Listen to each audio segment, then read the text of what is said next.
Welcome to the Daily Rundown for Monday, June 8th, 2026. I am your host, Anna. This podcast is researched and produced by Etienne Newman, senior software engineer from Université Laval, based in Calgary, Alberta. Today's forensic briefing is brought to you by our sponsor, AI Rehire, the definitive platform for enterprise AI governance, deployment, and risk mitigation. The baseline of corporate automation has hit an unexpected wall of reality. New data from thousands of enterprise hiring managers reveals a stark structural reversal known as the AI Boomerang. Nearly 32% of organizations that aggressively eliminated staff positions in favor of AI efficiency over the past year are now quietly rehiring human workers for those identical roles, citing catastrophic drops in quality control and strategic oversight. This operational correction comes exactly as the underlying technology undergoes its most volatile architectural shift since launch.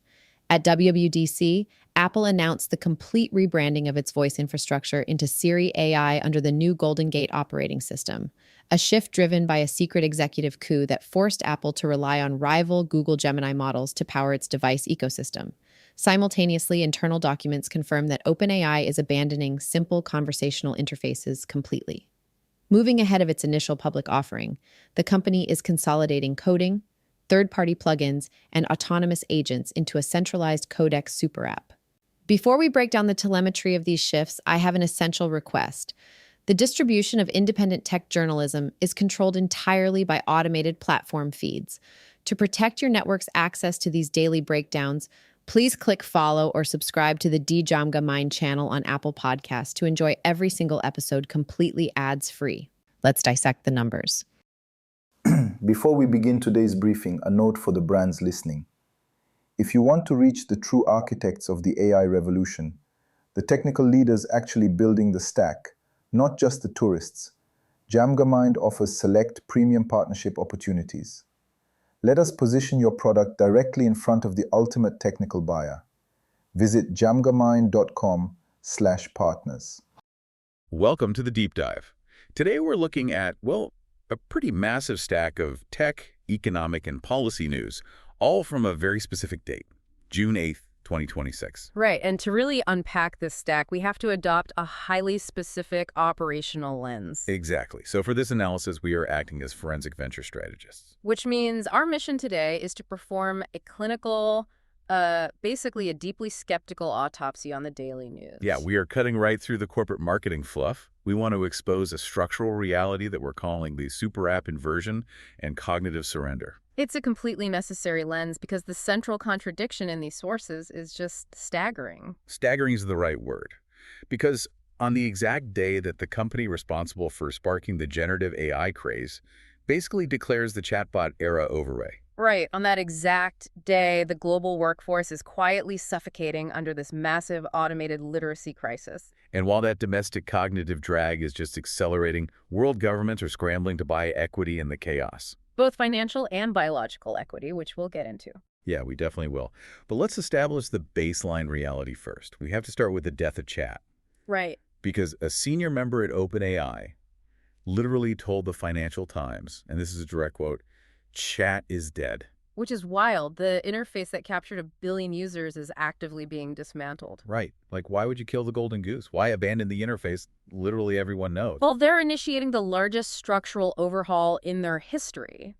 The pivot is away from that conversational back and forth toward an autonomous agentic super app.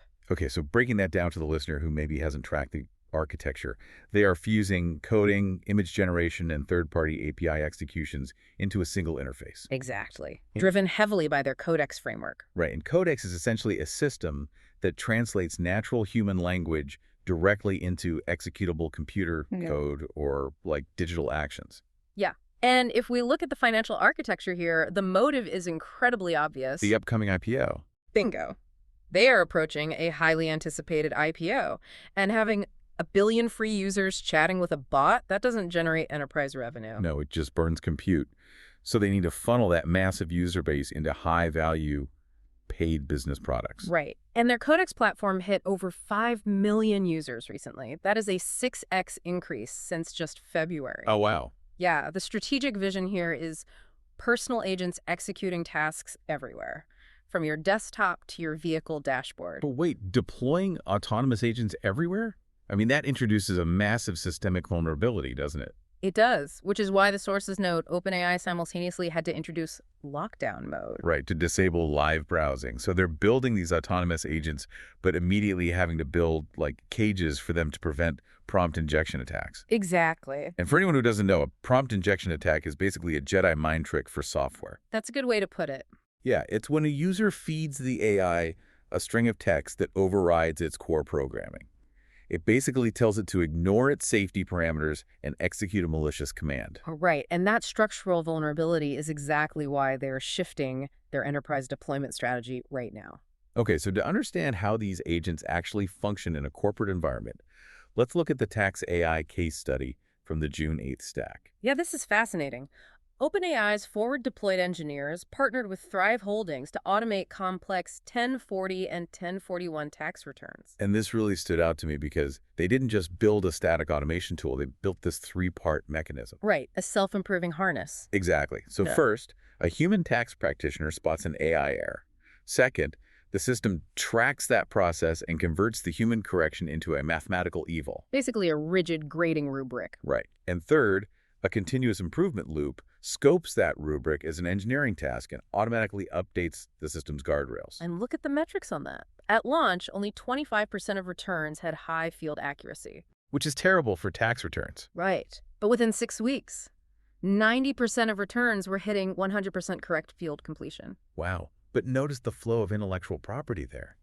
The human is mapping the messy, unstructured data, the handwritten notes, the poorly formatted spreadsheets. Yeah, when the AI inevitably fails to categorize an edge case, the human corrects it, and the software harness permanently memorizes that pattern. It's kind of like a bowling alley where you throw a gutter ball, but the system mathematically analyzes the exact trajectory of your failure. Right. Only it doesn't just build a bumper for the next throw.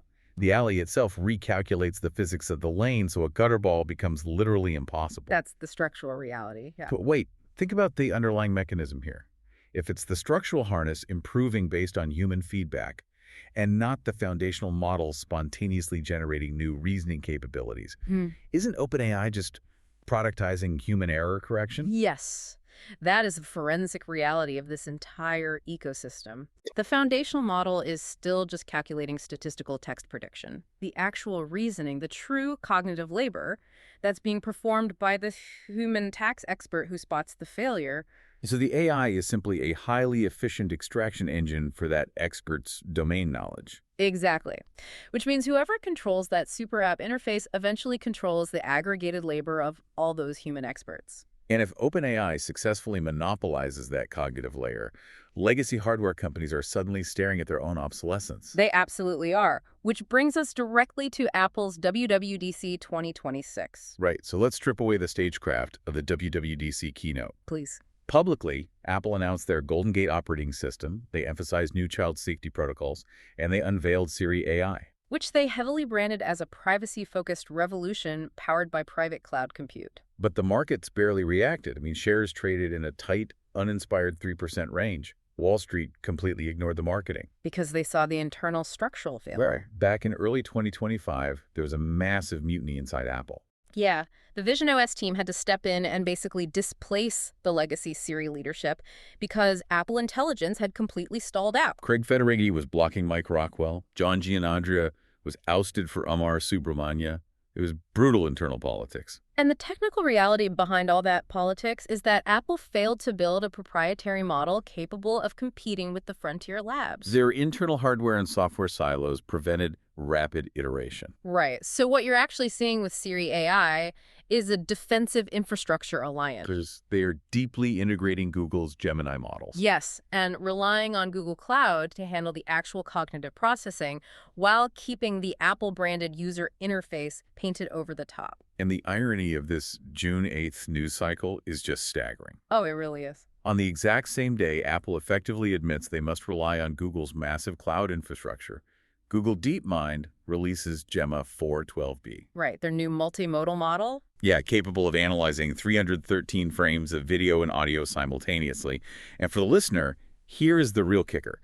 It is open source, available on platforms like Hugging Face, which is basically the app store for AI. And it runs completely locally. Yes, offline on a standard personal laptop with just 16 gigabytes of RAM. The contrast is extremely clinical. Google is mathematically proving that highly capable multimodal AI does not require massive, centralized cloud compute for mid-size enterprise tasks. So I have to push back on the optics of this. Apple is essentially wrapping Google's brain in an iOS skin, calling it a privacy revolution and relying on remote servers, while Google is simultaneously out there proving the compute can easily be done locally on the device itself without Apple's help. Yes, because Apple is defending an interface monopoly.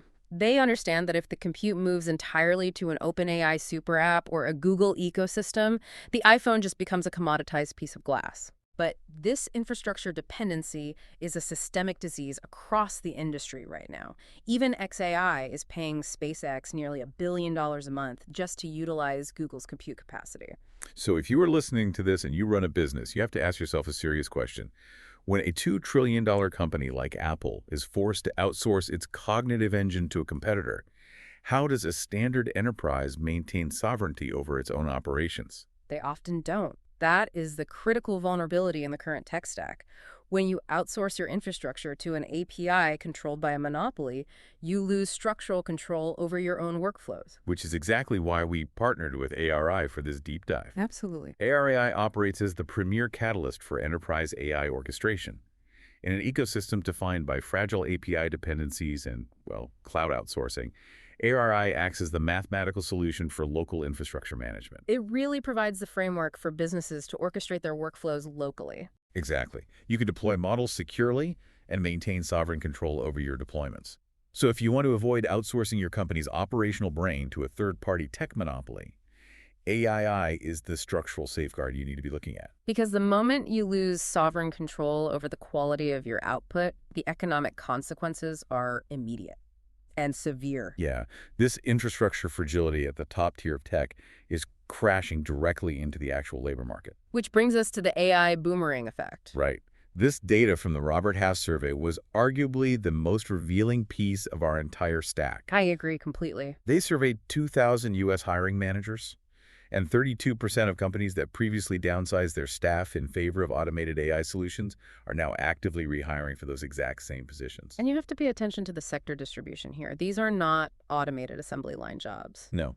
Finance led the rehiring trend at 44%. Human resources was at 35%. Tech at 32%. I mean, this is complex knowledge work. So if the AI was supposed to replace these roles, why the sudden reversal? A profound deficit in verification. Okay, unpack that. Well, during the initial wave of layoffs, companies implemented these automated systems to generate reports, code, compliance documents. But when business demands scaled back up, the systemic flaw emerged. LLMs do not possess semantic understanding. Right. They generate outputs. But the companies had fired the domain experts required to verify if those outputs were legally compliant, factually accurate, or strategically sound. Okay, so to use a culinary analogy, it's like firing your entire kitchen staff because you bought an incredibly expensive, super intelligent microwave. Sort of, yeah. Like it heats things instantly, and for a week your output volume is amazing. But then you realize the microwave can't taste the soup. It can't adjust the seasoning based on the humidity in the room. That captures part of it, but consider a more severe reality here. It's actually worse than a microwave. How so? It is a sous chef who confidently tells you the soup is perfect while simultaneously pouring bleach into the pot. Wow. Microwaves do not lie. Large language models hallucinate with absolute grammatical confidence. That's a terrifying distinction. And we saw a microscopic forensic example of this exact failure in the Meta news from June 8th. Oh, the Instagram high-touch support chatbot breach. Yes. Over 20,000 accounts were compromised. And hackers didn't use complex decryption, right? They literally just fed the AI-powered account recovery tool arbitrary email addresses, and the bot handed over password reset links. It exposed birth dates, direct messages, contacts, everything. But look at the underlying mechanism of that failure. An LLM is a sequential text predictor. It does not inherently cross-reference relational databases unless explicitly constrained by a rigid, hard-coded logic gate. Exactly. When the prompt instructed the bot to reset the password to a new email, the bot simply predicted the next logical text string, which was executing the reset command. Because it lacks the cognitive capacity to understand the concept of a security vulnerability. Precisely. Now, if the corporate sector is bleeding productivity and security through these hallucinations, the societal baseline is quietly cratering. So you have to examine the concept of cognitive surrender. The domestic literacy data we pulled is an operational liability.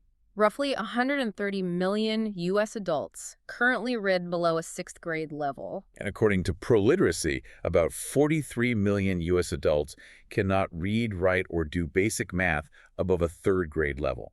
Yet, the modern economy demands that 90% of jobs require computer literacy.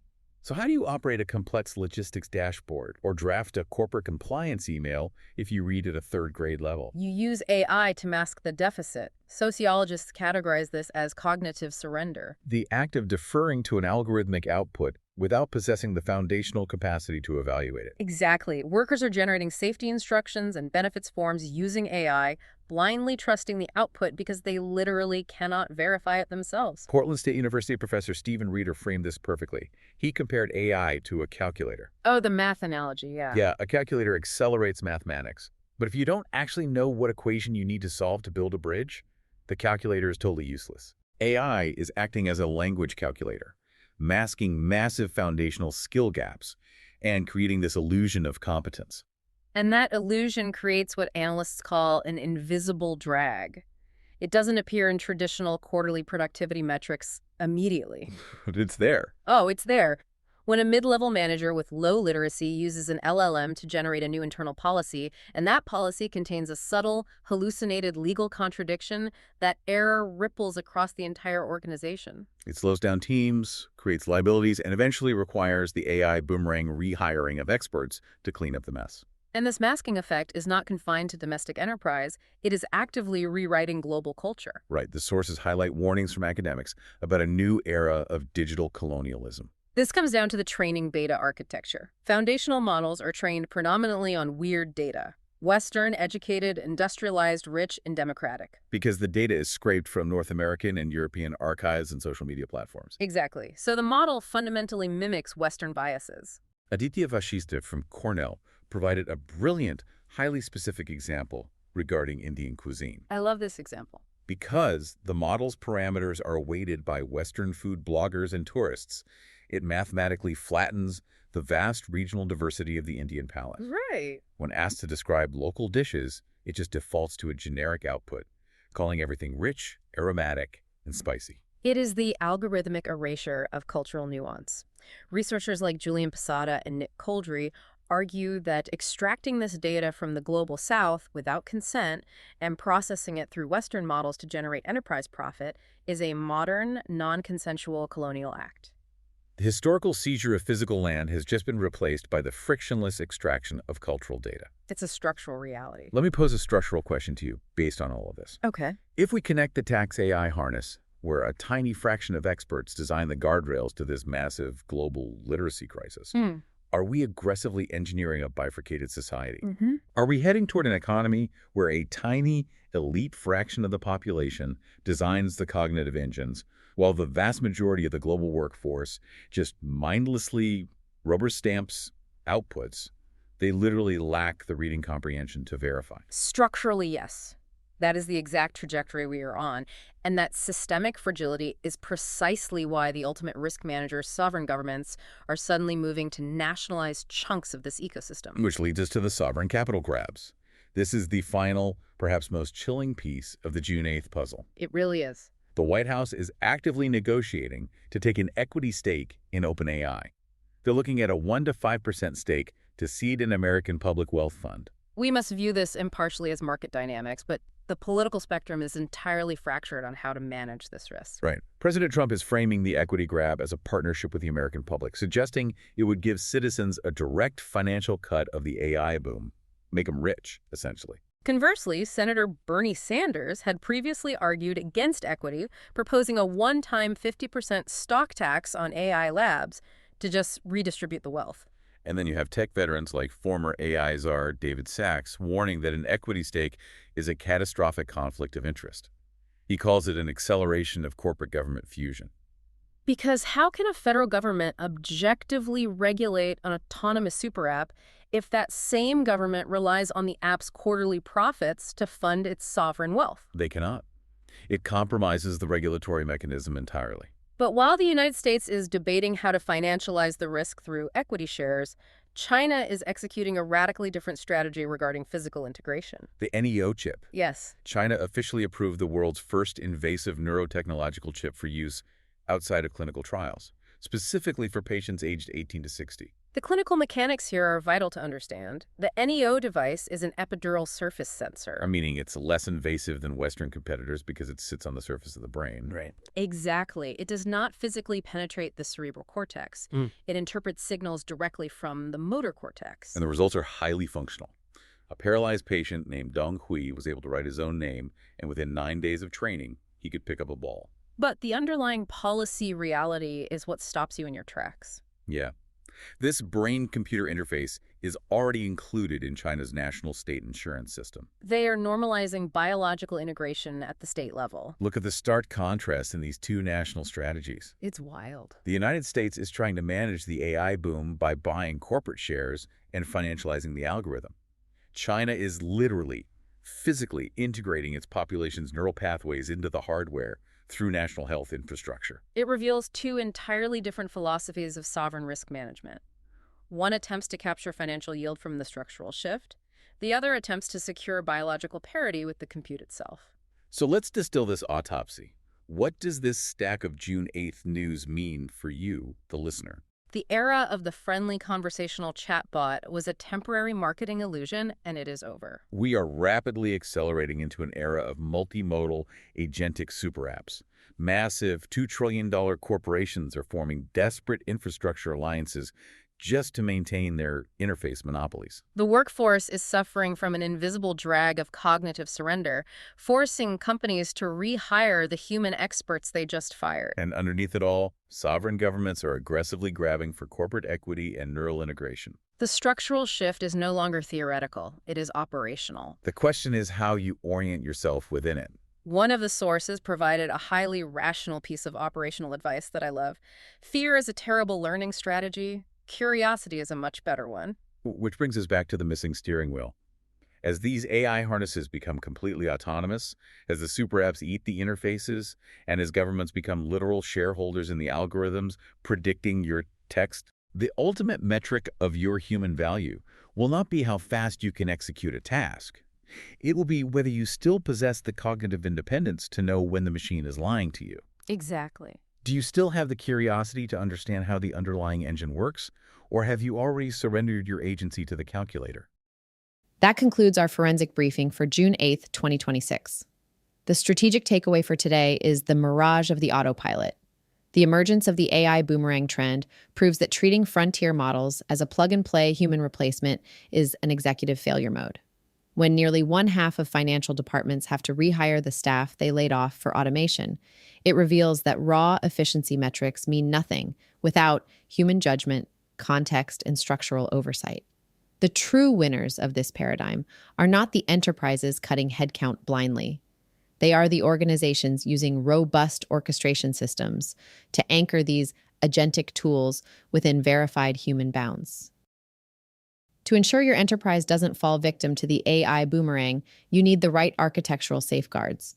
Check the links in the show notes to explore how our sponsor, Area, can stabilize your corporate AI deployment. Additionally, we have provided exclusive discount codes for Google Workspace and our premium AI and Machine Learning Tutor Pro tools. Make sure to subscribe to the DJAMGAMIND channel on Apple Podcasts to always listen completely ads-free. I am Anna. Stay sharp and keep unraveling the future.